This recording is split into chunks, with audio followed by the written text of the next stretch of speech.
لوگوں مدنی کریم صلی اللہ علیہ وسلم کا فرمان ہے، صحابہ کرام تشریف فرماتے ہیں، فرمانے لگے میرے صحابہ کرام ہیں، مجھے دو چیزوں کا وعدہ دے دو، جنت کا میں تمہیں وعدہ دیتا ہوں۔ مدنی کریم صلی اللہ علیہ وسلم فرمانے لگا میرے صحابہ کرام ہیں، دو چیزوں کا وعدہ دے دو۔ فرمایا کہ ایک چیز تو یہ میرے امت کے لوگوں، میرے صحابہ کرام ہیں، تم کبھی ریشم نہیں پہنو گے، ریشم کا کپڑا استعمال نہیں کرو گے، ریشم کا لباس نہیں پہنو گے۔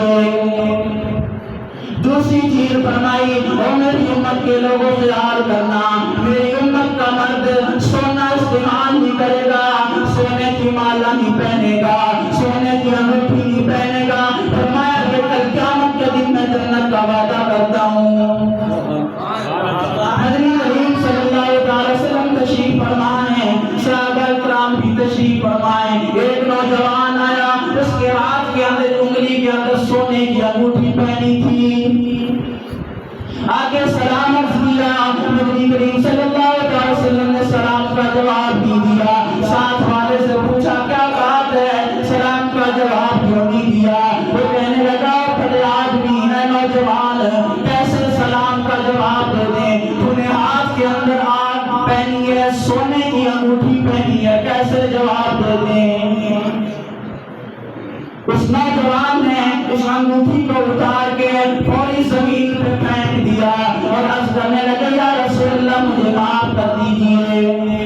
مدنی کریم صلی اللہ علیہ وسلم اٹھ کے چلے گئے، نماز کا وقت ہوا، حضرت بلال رضی اللہ تعالیٰ عنہ اذان دینے کے لیے ممبر میدان میں تشریف لے گئے۔ وہ نوجوان اٹھ کے جانے لگا، سیدنا عمر رضی اللہ تعالیٰ عنہ نے دیکھا، فرمانے لگے نوجوان ہے کدھر جاتے ہو، ٹھہر جاؤ، ابھی نماز کا وقت ہے، حضور تشریف لائیں گے، معافی مانگ لینا، معافی مل جائے گی۔ وہ نوجوان ہو کے کہتا ہے عمر میں کس وجہ سے معافی مانگوں گا، میں پہلے ان کے سامنے آیا، میری وجہ سے انہیں تکلیف ہوئی، میری وجہ سے وہ غمگین ہوئے، پریشان ہوئے، اے عمر میں اب ان کے سامنے نہیں آؤں گا۔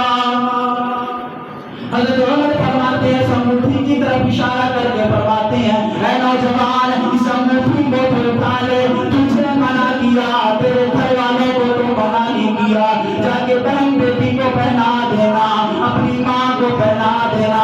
اور نوجوان کہتا ہے عمر جس چیز کو نگاہ نبوت نے گرا دیا ہو، میں اس کو جا کے اپنی بہن بیٹی کو پہناؤں، میری غیرت گوارا نہیں کرتی۔ لوگ یہ تھے صحابہ کرام جنہوں نے صحیح معنوں میں عشق کیا تھا،